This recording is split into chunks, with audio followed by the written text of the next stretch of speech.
পিআরকে নিয়ে আমরা জামাতকে খুব অ্যাডামেন্ট দেখেছি। জাতীয় পার্টিও পিআরের প্রবক্তা ছিল। এরশাদ স্যার নিজস্ব বই আছে ছোট, এটার উপরে প্রেজেন্টেশন আছে। পিআরের জন্য এখন জাতি প্রিপেয়ার্ড না।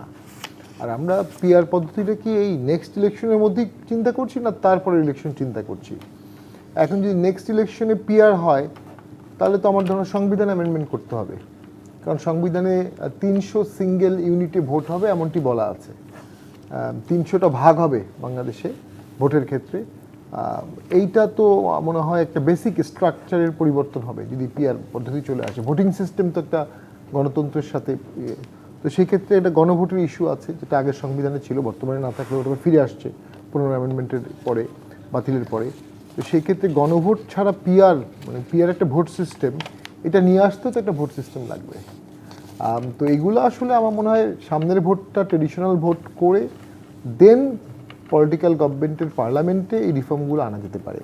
দেন উচ্চকঙ্কের আলাপ হচ্ছে, মানে এখনও গাছ লাগানো হয়নি, সে গাছের ফলটা কেমন হবে এটা নিয়ে সবাই আলাপ করছে। একটা ভোট হবে, সেই ভোটে একটা সরকার আসবে, সেই সরকার আসার পরে সংবিধান অ্যামেন্ডমেন্ট করে উচ্চকক্ষ আনবে। সেই উচ্চকক্ষ আনার সময় সেটার ভোটিং সিস্টেমটা আলোচনা হবে, সেখানে মিক্সড পিআর হতে পারে।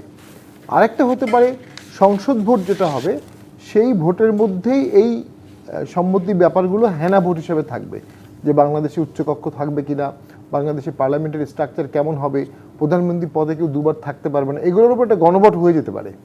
তখন সেটা একটা লেজিটিমেসি পাবে। আদারওয়াইজ নিউ পার্লামেন্ট এসে এগুলো যদি অ্যাডপ্ট না করে, করতে করতে টাইম চেঞ্জ করে দেয়, প্রায়োরিটি চেঞ্জ হয়ে যায়, জনগণের নজর ছড়িয়ে যায়, এগুলো তো পার্লামেন্ট না। ঐক্যমত কমিশন কোনো পার্লামেন্ট না, পার্লামেন্ট কোনো স্ট্যান্ডিং কমিটিও না। কিন্তু আবার আমরা যে জুলাই সনদ নিয়ে আলোচনা করছি, যেখানে ঐক্যমত্যের প্রয়োজন আছে সব রাজনৈতিক দলের, সেখানেও কিন্তু পিআর এর জায়গাটিতে খুব সুস্পষ্ট দ্বিধা বিভক্তি আছে রাজনৈতিক দলগুলোর মধ্যে। সেখানে তাহলে আসলে ঐক্যমত্যে পৌঁছানো যাবে কিনা? জুলাই সনদের সাথে আসলে পিআর এর কি সম্পর্ক? জুলাই শব্দটার সাথে পিআর এর কি সম্পর্ক?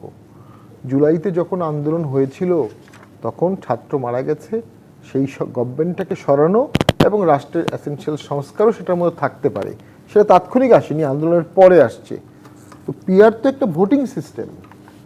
আমাদের তো অনেক ধরনের ভোটিং সিস্টেম আছে, যেমন লোকাল গভর্নমেন্ট ভোটের সময় দেখা যায় 3টা ওয়ার্ড মিলে একজন মহিলা মেম্বার, মহিলা ভাইস চেয়ারম্যান, আবার একটা ওয়ার্ডে একজন মেম্বার, আবার একজন চেয়ারম্যান, তিনি সব মিলাই একটা চেয়ারম্যান, মাল্টি লেয়ার ভোট আছে।